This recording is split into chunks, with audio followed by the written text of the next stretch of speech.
Attention all controllers, attention. We have a code red alert. Everyone already on approach or inside our pattern, pose at the outer markers. Stack 'em, pack 'em, and rack 'em. Hello, and welcome to episode 94 of Dots, Lines, and Destinations. It's Thursday, October 22nd, 2015. I'm Stephen Seagraves, today joined by Foz Mahmood. Hey, Foz. Hello there. How's it going? Pretty good. Rolando Veloso. Hey, Rolo. Hey, what's up? And Seth Miller. Howdy, Seth. Hello, hello, hello. How you guys doing? Doing well, I think. Except for Foz. I think he's a little tired. Jet lag. It's a little early for me, but, it was a long day. Stephen, I'm a little freaked out because you said episode 94, and it's actually the correct number, so I'm not going to, that's good news. Well, we're getting closer to 100, so. Well, here's the thing that's freaking me out. I just did the quick math. I'm pretty sure we're going to record episode 100 on our next ridiculous Euro trip. Seriously? If I'm doing the math right, it's either 100 or 101, and I figure we'll skip a week somewhere because of Christmas and New Year's to make it work. So that's awesome. Remember that the one episode that Foz and I did, we just made up the numbers, so yes. But no, we did that one was 85, and then I went and did 84 after it. So we counted those correctly. I actually backdated one of the counts to correct that little snafu. Now, did you have to use the DeLorean for that or not? Well, tomorrow, right? Tomorrow we should have the DeLorean available, or yesterday, depending on if you're listening to this now or us talking about it while we're recording it. Yeah, because we're recording this on Tuesday, but October 21st is tomorrow, Wednesday, and you'll release the show on the future. Yeah, we're going to be Back to the Future, exactly.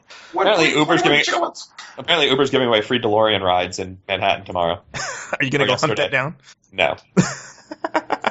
No, I'm not. Why not? It would be kind of awesome to have a picture with the DeLorean. Sure, but I also apparently just signed up for Lyft, so I get 6 free rides, and damn it. Well, we'll make sure to put your referral link in the show notes. I'm only doing it because I rolled my ankle and actually have to take taxis around. Otherwise, I'd just be walking and taking the bike still. But it's a medical excuse, but I figure this way I need a bunch of taxi rides, and this is a cheaper way to get it. So. Yeah. And don't you're going out of the country soon, so how are you going to cope with that? Yeah. Just going to roll with it? Well, hopefully not roll too much. I'm going to bring my crutches, probably. We'll see. It's 2 weeks till I leave. But yeah. Bring my crutches and see just how hobbly I am. And part of it's going to be at an air show, so there's a very good chance I'll get like one of those scooter things. If I can't ride this for all it's worth, then why bother getting hurt? Well, I hope you feel better, because it sucks traveling when you're hurt and sick and things like that. So anyway. I think we should do things a little differently today, so I'll explain kind of what we're going to do to the listeners, and then we can just jump right in. We wanted to talk kind of our namesake a little bit, Dots, Lines, and Destinations. So we want to talk about a destination, and then we're going to talk a little bit about lines, and there's some news around those, and then we're going to talk just some news and a dot that's interesting, and then we'll go to the normal Rolo rant stuff. So I think the destination that I want to talk about is London. And I didn't kind of pulled it out of the hat, but I wanted to talk about London just because a lot of people want to go there. A lot of people really like it. And I don't. Most people hate the airport. Yeah, most people hate the airport. Which of the 5 or 6? Which I don't really like the city. So I know a couple of you guys. I know Rolo and Foz. You guys go to SantaCon every year, or almost every year. And you both seem to enjoy London. So I kind of want to understand what I'm missing, and maybe I should go back, if I should go back, and what's the draw. So have at it, boys. It's all about the boots. It's all about the boots. Oh, man. And I would just like to say I miss Gatwick. I hate Heathrow, but I do miss Gatwick. There's all sorts of just bizarre going on right now. I don't even know. I guess, Stephen, I gotta say I'm with you. I'm actually not a huge London fan. I've been a couple times. Last year I was in November with Roland and Foz and some other guys. We were there for the World Travel Market conference, and it was interesting. We actually had a good time at the show, whatever. I've also been once or twice just on leisure trips for other things, but not my favorite destination, and I don't know why. I can't really, put a pin on it or whatnot. I've been once or twice for work, too. So I've been a few times, but it's just never been a great destination to me, and I really don't know.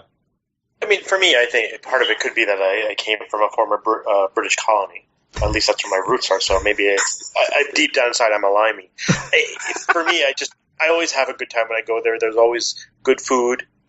There's people are always very hospitable. It's always very pleasant. There are things, being from New York, you do realize how different things are at times. Like late night eating, not a big thing there. But it's always pretty mild and people are always pleasant. So I always have a good time.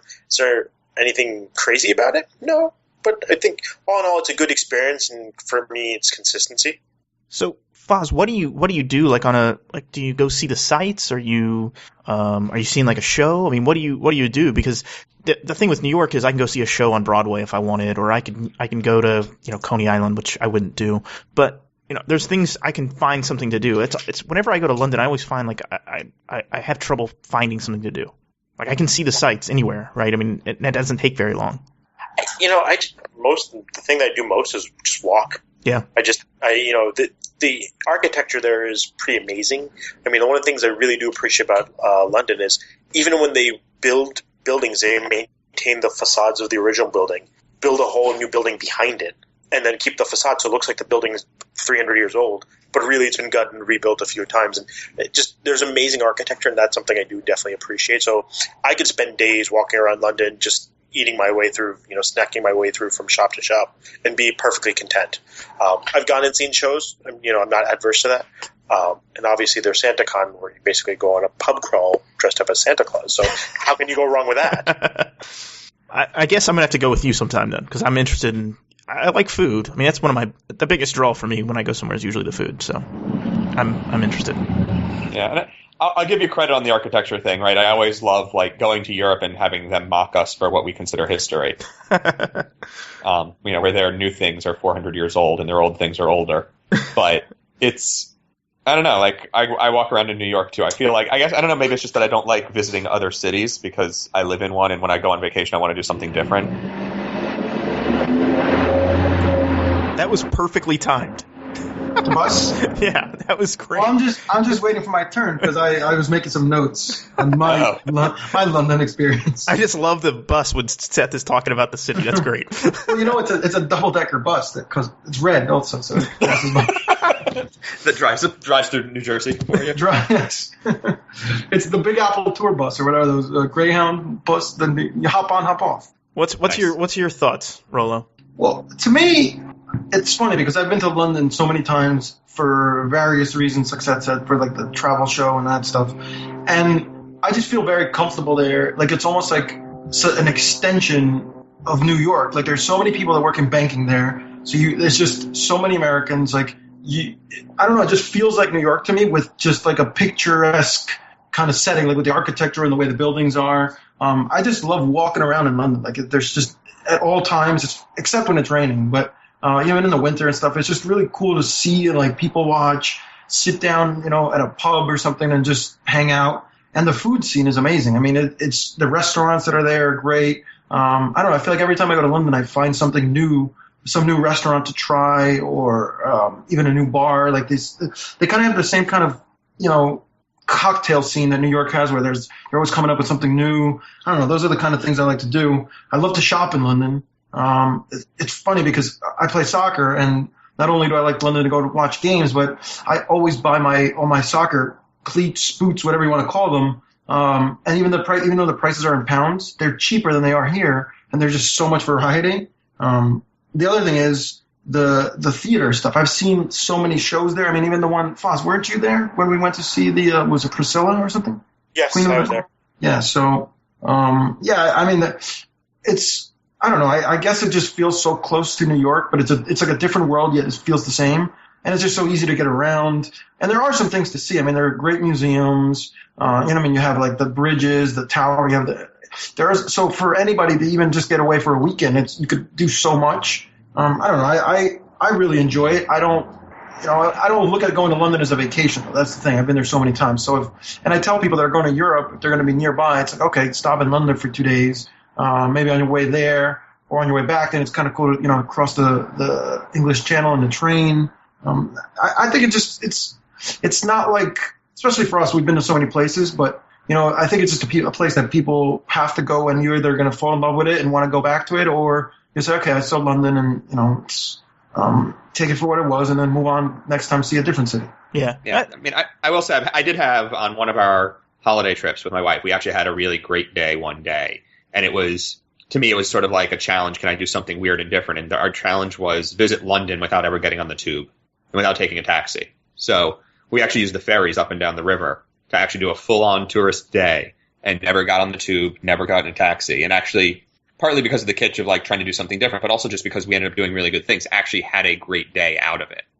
Right? We went out to Greenwich and saw the Meridian, which apparently is in the wrong place, according to one of the recent news stories I read, and just like a bunch of other things. But we went under all those bridges, and like seeing the city from the water, it's very different. So it's not the worst place in the world, but it is a different sort of experience. Yeah, I mean, with all that is one of the things about London that I like is to what Rose said. It's in some ways it's a lot like New York and a lot like home, but on the other side, it's like a less uptight and less prudish version of New York, where people are much more open and they get away with a lot more. So it's Portland. Yes, but not the hipsters. No, I've seen pictures of London hipsters. I've seen pictures. Peter, part of two. So, well, it's interesting. I think what Rollo said about it being kind of like an extension of New York, kind of, that makes sense to me. I see that. I think what aggravates me is getting into the city from Heathrow. I hate it. I hate Heathrow itself. I dread it every time I go through it. Why, though? Why? I mean, I can understand in the past, but I think it's just gotten so much better. Well, I haven't been since United moved to T2 yet, but...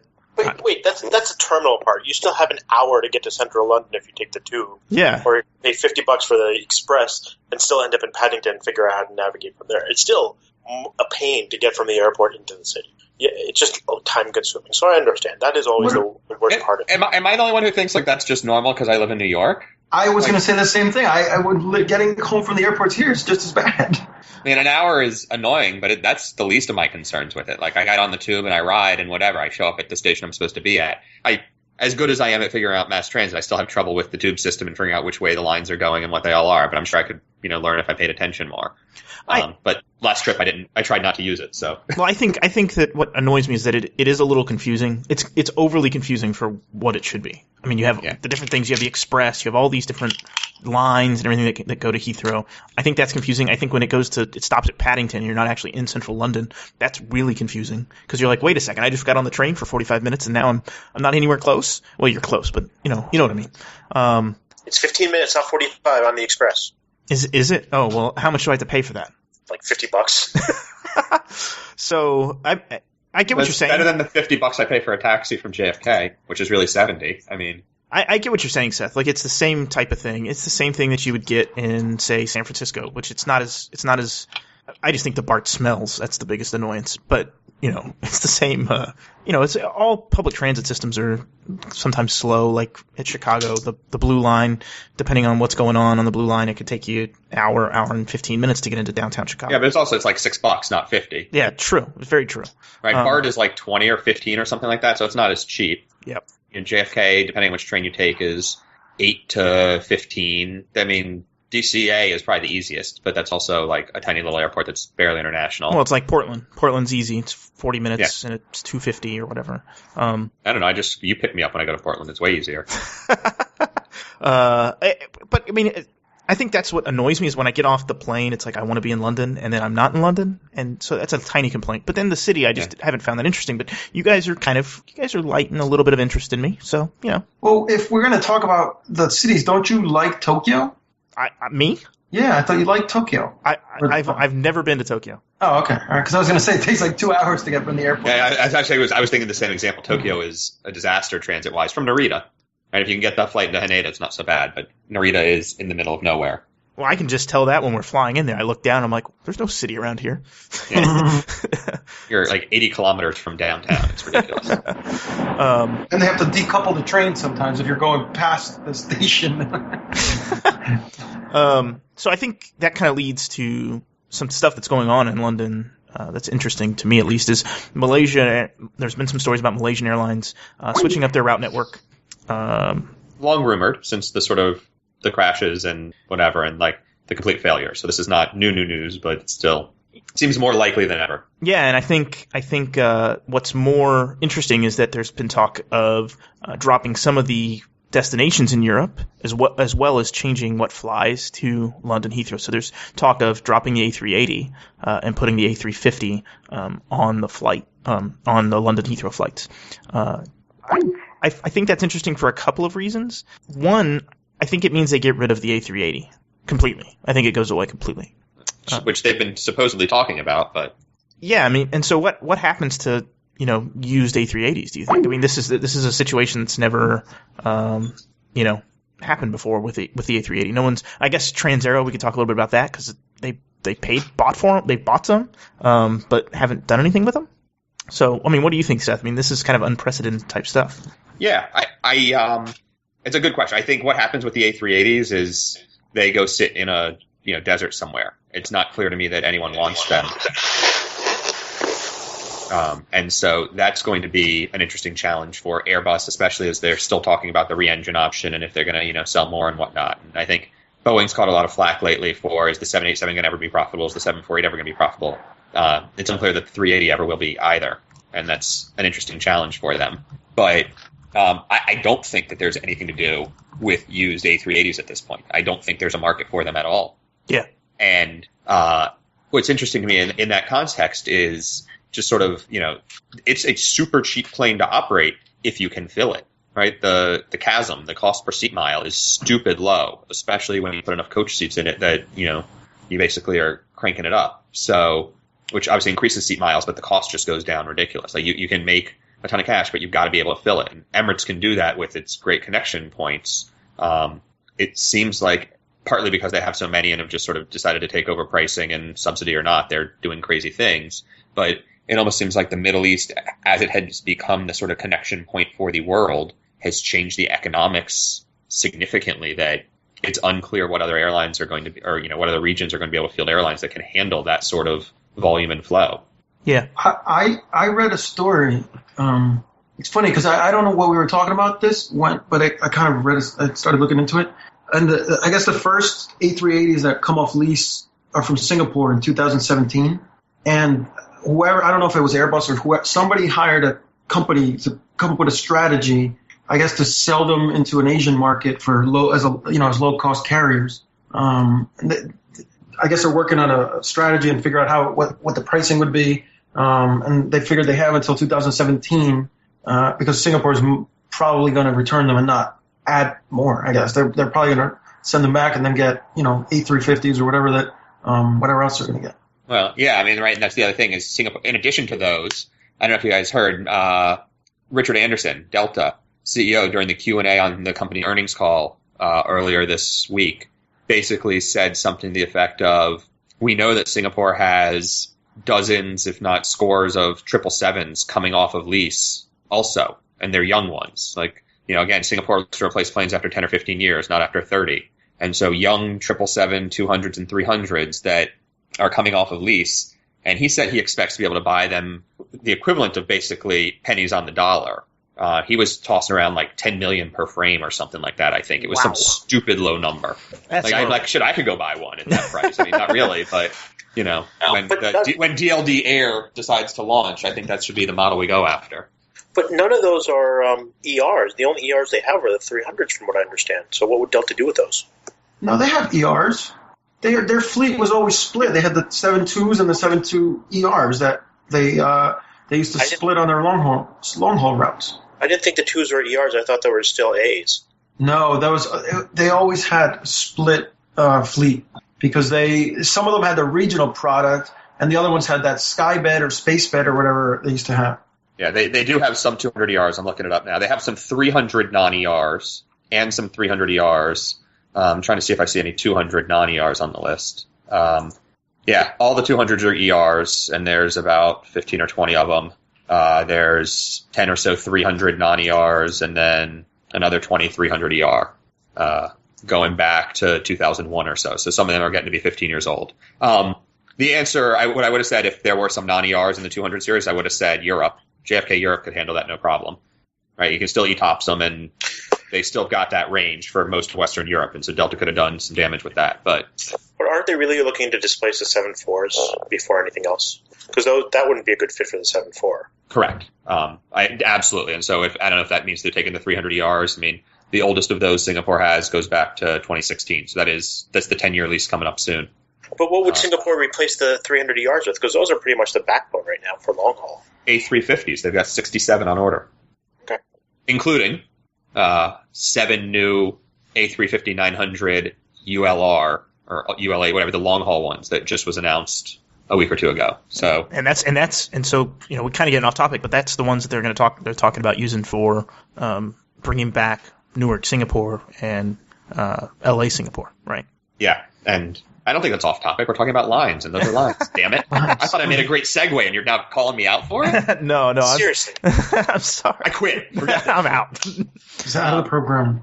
But right, I mean that's. I don't know if you guys saw. They actually said it's going to be a premium config. It's not going to be the sort of full density, which is surprising to me. I thought they could have done it with full density seating if they wanted to, but they're saying 170 or so seats on the 350. Are they going to do all business or business and premium economy? Well, that's the part that's unclear. They're calling it a premium configuration, but that doesn't answer any questions really. Yeah, it's going to be the new business seats, which are lined up for a few of the products, and then maybe some. I mean, I don't know how you sell 170 business class seats on every flight, man. That's a lot. Yeah, no kidding. But there were days where they were selling all 100 before, so I don't know. So, I mean, this really brings up a question, though. We saw with the 7.8, it took Boeing a while before they got the performance where they needed to. How much do we believe that Airbus will be able to deliver the performance on the ULRs in the time they've committed? My understanding is the 350 has been working pretty damn close to spec so far. Putting aside Boeing, one of the biggest problems is that whole the fuselage melting when batteries caught fire thing. So putting that part aside, let's assume that we don't have that problem anymore, especially since Airbus didn't go with the lithium ion for their 350s and it's not all composite. I think that they're actually hitting their numbers.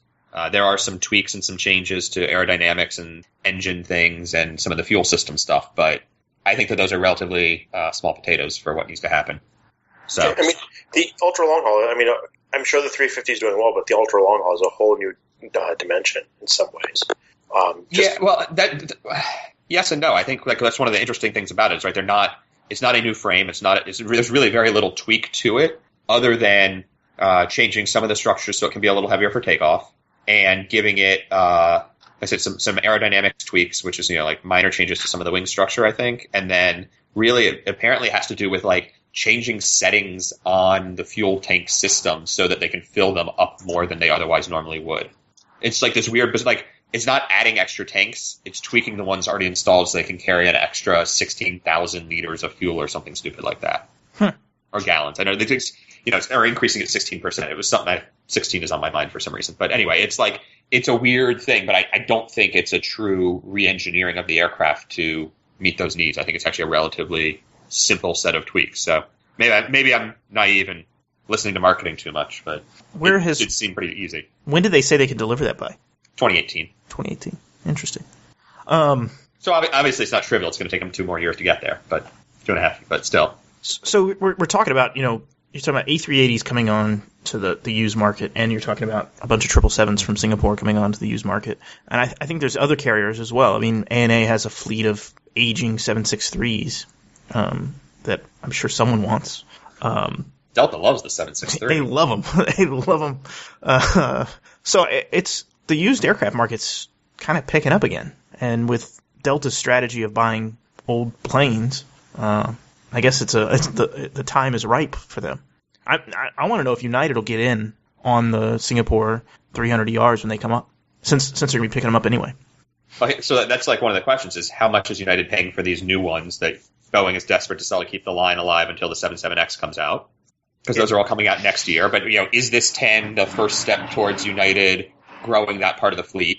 Does United try to cancel its A350 order in exchange for more 77Ws that are used? I don't know. It needs to replace its 20-odd 744s, but it's not. The U.S. carriers aren't trying to grow that much right now. Yeah. And so what's weird is if you look at the market these days, a lot of the new aircraft are going to Asia. They're going to markets that traditionally bought secondhand. And now they're the ones buying new, and the U.S. carriers are picking up the secondhand. It's this weird inversion going on. Well, because Garuda and some of those carriers, right, they're picking up 777s and some Airbus aircraft, right? That's sure. I mean, even 737s. I mean, Lion Air or some of the regional Indonesian carriers have hundreds of A320, 320 Neos, 73 and 73 MAX planes lined up. And yeah, the U.S. carriers have some of those lined up, but far, far more are going to Asia. Right, that Airbus has an assembly line in Tianjin, right? Yep. And Boeing is talking about one. They announced that when the Chinese president or prime minister, whoever was in town a couple weeks ago. So they're all talking about it. And in Tianjin, Airbus is assembling a crap ton, whereas in Alabama they expect to max out at 4 per month.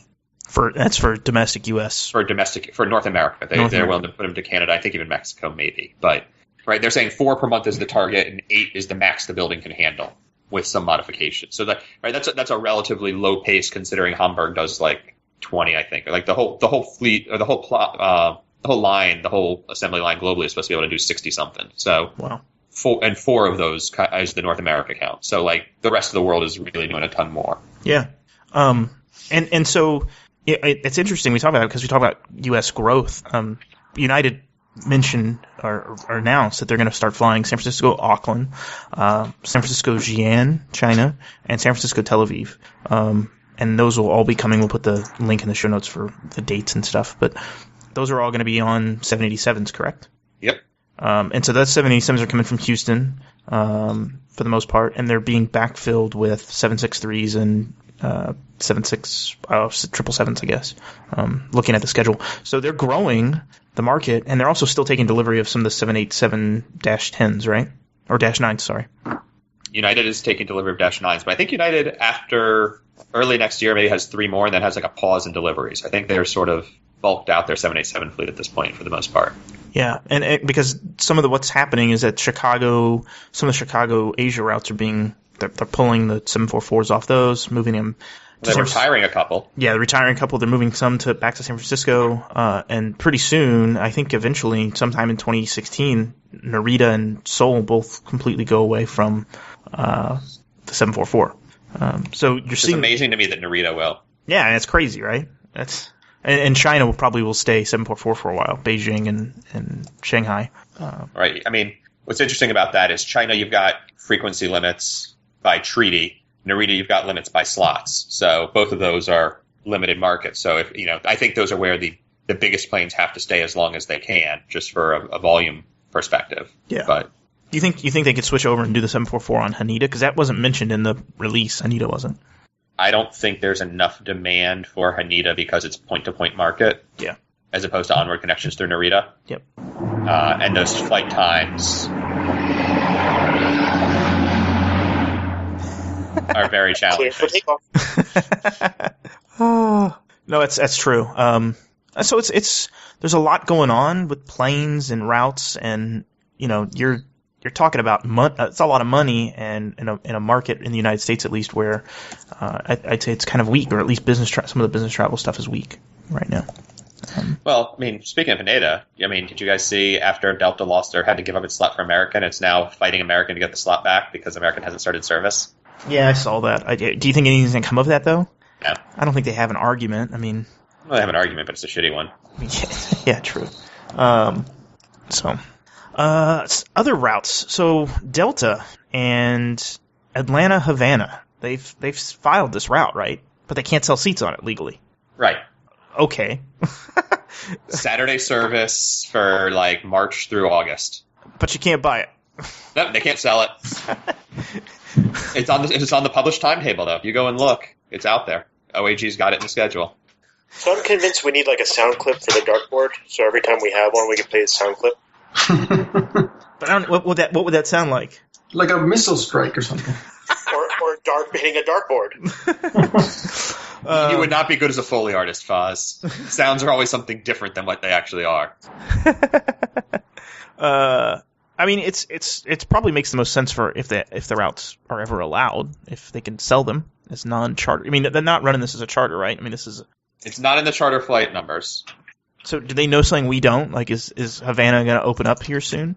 Well, that was my question, right? Is when I was sort of researching this and writing about it was, does Delta have an inside tip on when it thinks the market is going to open?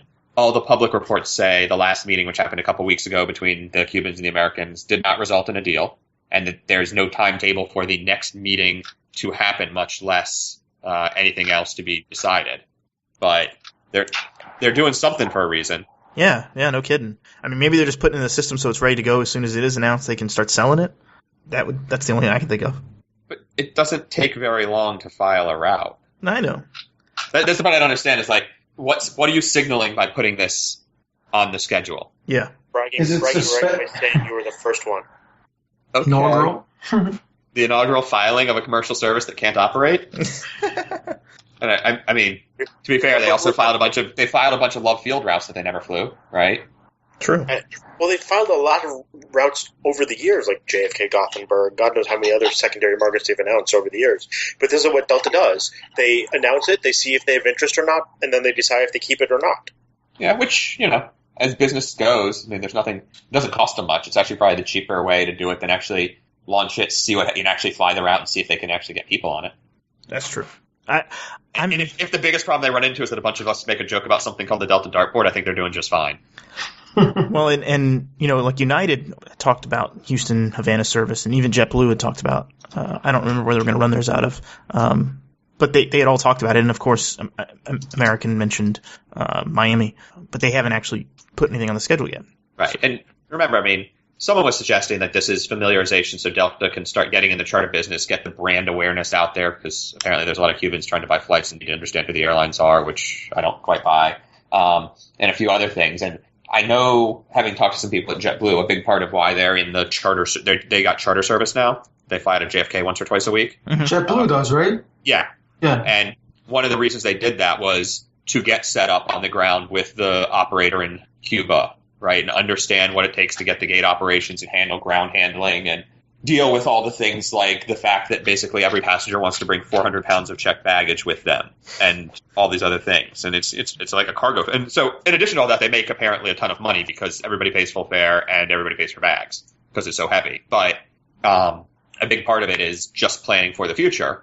But they're doing that with the approach of actually running some flights, not putting some, bits and bytes in a database somewhere. The whole thing is weird to me. I don't understand the Delta play there, but there it is. Maybe we need to get on we need to talk to their HR department, or not the PR department. Sorry. Yeah. I'll see what I can come up with. Sometimes they return my calls. Yeah, sometimes. In other good news, American's integration was this past Saturday, correct? And it went fairly well, I think. I didn't see any, meltdowns anywhere. Did you guys hear about anything? Our flight got canceled on Thursday. Yeah, but was that due to the integration? Absolutely, 100%. I have a feeling you're yanking our chain. 100%. Anyways. Well, it wouldn't have been because the integration happened over the weekend, right? Oh, yeah, but... Yeah. Back to the Future. Oh, man. Thanks, Marty. I think it was actually tremendously successful. There were, I followed Twitter for most of Saturday morning, wondering if something was going to happen. And the biggest thing I think I saw was someone out in Phoenix reported that the departure boards weren't showing gate numbers for some period of time, like less than an hour. Well, I thought you were going to say they all said cactus. No, that cactus has been gone for a while. That's the I thing. know. It's depressing. It's unfortunate. I liked that call sign. Yeah. The only cool one now is Redwood. Speedbird? Or Speedbird. Yeah, it's a good one. But I like the cactus. Cactus was fun, right? Good homage. It's one of those things like no one actually should care about it. No one needs to know about it. But in the industry, there should be more of that sort of stuff. Yeah, I like that. But I think it went really well. It went spectacularly well. Has American said anything publicly? Like, has there been any press release or anything like that about it? I don't think so. But I also wouldn't expect one. Yeah, if you get a press release when things go badly. Yeah. Sadly, yes. I mean, like, this is we're just doing our job here. At some point, like, you don't brag, holy shit, it worked. That doesn't inspire a lot of confidence. I brag, holy shit, it works, because I don't always expect that of my stuff. But, oh, man. There's one last new service that we should talk about, and it's kind of the most random dot we could come up with. We didn't even have to come up with it. It came up with itself. I mean, they announced a service. It just kind of fell in our lap. St. Helena, in the middle of the South Atlantic Ocean, is getting new service to Ascension. Is that right, Seth? Yeah, which is an island even more in the middle of the Atlantic. And what are they going to operate that on? It's a BA/Comair A320. Oh, a mainline 737, whatever they run. It's a tag flight from Johannesburg to St. Helena, and it's gonna is like weekly Saturday only service starting in February. They're building the runway still, mind you. They're building it now. They're building it. And then the road trip references start. Eurotrip. I'm sorry. Which, hey, we have to watch that when we go to Europe this coming winter. When we're on the train, yes. Again. They're building the runway now. So one day a week or one day a month, one of the weekends, instead of doing a same day turn on the Saturday, it's going to continue onward, get to Ascension, overnight there, and then fly back. Right. And the flight Helena to Johannesburg is like 2,200 miles or something like that. It's not short. And how far is Helena from Ascension? Another couple hundred. It's not super far. So it's not far. But can you imagine getting a mechanical out there? I mean, it's like, well, we could fly another plane, but it'll be another 5 hours. Yeah, it's sort of like being stuck in Kwajalein. Yeah, I mean, exactly. You're out in the middle of nowhere. Oh, hey, Rolo, I think your bus is here. Sorry, guys, I gotta go. Last bus of the night to St. Helena. Helena. Oh. Yeah, no, it's $22.90 from Johannesburg to Helena, and then another $800 to Ascension Island. Wow. And the funny thing, one of the releases I read said that the service would help to reconnect the people who live in St. Helena with their friends and family who live in the Falklands. Is there anyone from Argentina flying to Ascension? Well, I think the presumption there is that England owns the Falklands and screw the Argentines. But so it was like an underhanded dig. Yes. I don't even think it was that underhanded. But direct, actually. Overhand. Direct. Overhand, direct. Open-handed. Smack right across the face. Wow. Yeah, it was an interesting dig. But yeah. So I don't know. It's one of those weird, like, this was like one of these ridiculously remote islands that had zero access save for a boat every now and then, and all of a sudden they're going to get weekly air service through some ridiculous project to basically ship in all the supplies to build a runway. Yeah. When I think about that, like, to build the runway, you can't fly in all the cargo because there's no runway. Ship it in and haul it up to wherever you're going to put this airport. I'm guessing on a hill somewhere because it's a volcanic island, I think, right? I mean, this is where Napoleon was imprisoned, right? Isn't that where? Wasn't that St. Helena? I thought Napoleon was Elba. I think Corsica or something, wasn't he? Hang on. Able was I ere I saw Elba. It's a palindrome. Hang on. There is a link to Napoleon. Okay, well that's a long way to send the man. I mean, shit. It's way down off of Africa. Actually, Elba y San Elena. The first result somehow came in Spanish to me. My translation's a little off, but it says Google.com. Google.ar. Elba y las dos prisiones de Napoleon. 2 prisons of Napoleon. Thank you very much. Thank you. I am not a complete idiot. Well, see, I was also kind of close because it was the Tyrrhenian Sea, which is near Corsica. That's where Elba is. Okay. Yeah. Uh-huh. So it's interesting. I mean, it's out in the. I mean, you think there's some history there, and it's a very volcanic island when you look at the terrain map. Is it British? Like a British overseas territory? Ascension is, yeah. St. Helena is as well. Yeah. And so are the Falklands. Yes. And they also, I guess, were flying planes near the island to calibrate navigational beacons or install navigational beacons. Yeah. Yeah. That's like, go ahead, Steven. You know actually more about this shit than I do, I think. No, I think they were doing so. I read something about this because once Seth posted about this new route, I was like, I got to go read about this because I had read about Tristan da Cunha, which is the other island that is considered the most remote island in the world. It's actually occupied or inhabited, I guess. And yeah, they used it for some kind of navigational aid because of where it sits. They can fly over it and have navigation for shipping based on these islands, which is crazy to me. Can I just go out there and say that the Falklands are the most remote islands that are occupied to sort of throw Rollo a bone? Oh my gosh! Am I allowed 3 random awful Falklands jokes in the same episode? It happened, so I guess we're gonna go with it. So I think lastly we have Rollo's rant. Yes, but before that, I have just a kind of a small little side story. My cousin was here from Argentina before I went to Argentina, and he flew on Copa, and he was telling me that he bid on an upgrade. Yeah. And I had no idea you could do this on Copa. I guess there's like you could enter your PNR. You put in there's like a little slider button that you can decide how much you want to bid, and they'll tell you if you get it or not. Are you guys aware of this? Yeah. Oh. Well, no, he did get it, but he said that when they charge him for his luggage, and I said, that can't be right. Once you're in business, you're in business. And then it made me go look through the rules and regulations, and apparently the old baggage rules still apply even if you get the upgrade. Wow. As well as only non-members of Connect Miles can bid. Because So that if you does if Connect you- Miles members get the upgrades anyway? I guess you can get complimentary upgrades, but the thing says passengers requesting upgrades must not be Connect Mile prefer member passenger. Connect Miles prefer member may request an upgrade only if their ticket was purchased with miles. Otherwise, they'll be upgraded automatically and therefore not eligible for the upgrade program.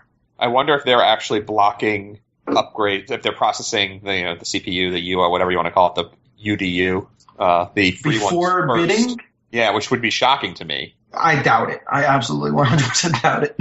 But no, I mean, there's actually a bunch of airlines now that do this. Option Town is one of the companies that runs it. There's a couple others. I don't remember which one Copa uses, but there's probably because Lufthansa does the bidding. Yep, they now do bidding both for SAS. business and premium. Lufthansa, you can bid for coach to premium economy, if I remember correctly. That could be a deal. A lot of them are doing that now, and it's if you don't want to spend the miles and or you don't want to pay the fare, it's usually a reasonably priced chance at it. But again, you don't know if it's going to confirm. So Interesting. All right, Rolo, the rant. All right, well, the rant actually was not a rant until I actually got it was basically a reader question about a credit card they had and what they should do with their points. They have the American Express Blue Sky card or something like that. Wait, what are they reading? What were they reading? Mundosurfer.tumblr.com? No, they were reading, a listener question. Okay, they're not somebody I know. And she asked me, and I said, I will put it in our reader question segment of the show. I'm sorry, it was just too easy. So the reader question of the show, sponsored by someone to be named later, they asked me, well, what should I do with my points? What is this? This card. But the first thing they told me they had 500,000 points, and then we logged into their account and they had 58,000. Not 5. I don't know what they were looking at, but anyways, the rant started because I said, oh, well, look, it says flexible travel rewards, blah blah blah. I mean, it's the typical Amex stuff. So I started clicking around to see, maybe you could redeem for membership reward. I didn't really understand what it was. And apparently the plane, the card has a picture of a plane on it, but the only way you can redeem for travel is if you buy a ticket using your card and then I guess apply points to it and just get a discount on it. pay with points is it? That's really what it is. Yeah, I think it's every 7,500 points are redeemed for $100 statement credit towards airlines, hotels, car rentals, or cruises.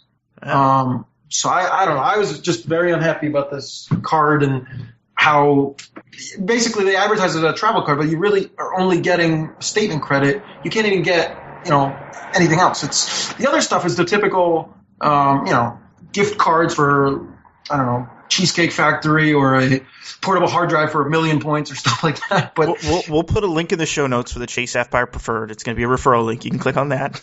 Well, no, that's what I told her to get. I said just get the better card to get was the Chase Preferred. The only thing is this card doesn't have a fee. But I said, all right, well, we'll figure out what a good card that you could get that has a low fee that will at least give you something where you can get a better deal out of it. So I'm looking at the numbers on this, and I hadn't really looked at it until we just started talking about it here. I think the rewards catalog and stuff like that, those rates are horrible. 3,500 points for a $25 statement credit is shit. 6,500 points for a $50 statement credit is shit. But 7,500 points for $100 against travel is 1.33 cents, which on a fee-free, essentially cash-back card, assuming you're traveling enough, isn't horrible. It's not great, but it's not horrible, right? I mean, I would say if you want cash back, even like the Barclays, Arrival Plus, which is 2% plus an extra 5% after you redeem, but that is a minimum redemption of 10,000. So it's, not too far off. I love the Sapphire because I can move the points around and use them in other programs, but you also have to remember for a lot of people, it's not necessarily first class rewards. It's not necessarily, 100,000 point redemptions. Yeah, that's true. And so charge $7,500, and I don't know if there's a sign up bonus or whatever, but charge $7,500 and you get $100 off as opposed to doing it through somewhere else where maybe you only get $75 or something like that. It's not the worst card in the world, but I will agree with you. If you're putting an airplane on it, it should probably be a little more tied to travel. I was completely joking about the referral link. We won't do that. That's really the part that pissed me off is the airplane part. And then it has this inside the statement, it has this little picture of an airplane that shows you your progress. And then when I clicked on it, I'm like, oh, okay, so you're pretty far along. And then it's like, you have no eligible purchases. I'm like, wait a minute. So I didn't really understand. Okay, actually, here's the reason this card sucks, if I'm reading this correctly. You must redeem points within 6 billing cycles of the closing date shown on the billing statement on which the purchases first appeared. Wow. That's shitty. That's really bad. That's basically 6 months. Am I understand? I mean, maybe one of our listeners who's looked at this card before will know, but this sounds like it's a 6-month rolling expiry of points. Maybe she had 500,000 and lost them all. Be a lot of charges, though. I think I actually went in and looked at the history. Now, unless they just don't tell you points were forfeited, it doesn't look like her points were taken away. I don't think she had 500,000 points because that means she would have spent $500,000. I was saying she spent $60,000 in the last 6 months. 3 years. No. That's what I'm saying. It's been like 3-4 years. So I wonder if they can't be necessarily redeemed for travel anymore. And also, the webpage has a big link that says "See below for other important terms and conditions." And terms and conditions is underlined like it should be a hyperlink, and it's not. So sounds like one of those cards that Amex really cares about. Yeah. Yeah, I think I think redemption for travel is weirdly limited. Wow. Yeah, my probably rant still was more useful than Sky Miles. Foz hates Sky Miles. Dude, I would get Sky Miles over this in a heartbeat. With the 6-month one, you can never earn enough. Yeah, I mean, you'd have to be dropping $100,000 a month. Well, I mean, look, $7,500 over 6 months is $1,500 a month. That's not completely out of the realm of reason for some people, but that's still a lot of cash if you're not actively working at it. Yeah, exactly. And that only gets you $100 if you're making another travel purchase within that same 6-month window. I don't like this card at all. It's a perfect card for manufactured spend. But then you waste all your spend by you create it. No? Also, Amex can be a challenge for manufactured spending. But anyway, yeah, that's a bizarre card. So it's out. We're not promoting it on the show. In the words of our esteemed colleague, that be shitty, lad. Aye. So let's go around. I think that wraps up the show. Let's just go around and tell everybody where they can find you. Foz? Twitter, FozM. And you've been tweeting. I'm impressed. Like, I've seen some tweets. It's good. Happens from time to time. From time to time. You're known to dabble. And Instagram, if we're now promoting other avenues as well. Hey, Instagram, man. That's social media. I've got our Instagram feeds on the blog homepage. If you go to the site, you can see our Instagrams, too. It's exciting stuff, man. Rolo? I am on Twitter at Mundo Surfer, and I think you told everybody where they could find me as well by making fun of me on mundosurfer.tumblr.com. And Seth. I am Wandering Airman, also known as Seth. I'm WANDRME on Instagram and Twitter, and WANDR.ME on the rest of the interwebs. And I'm Steven Seagraves. You can find me on Twitter at SSeagraves. I blog occasionally at badice.com. You can follow Dots, Lines, and Destinations on Twitter at DotsLines, or leave us a comment on the website, moredotsmorelines.com. Thanks for listening, and we'll see you next time. Bye, guys. Bye. Take care. See ya.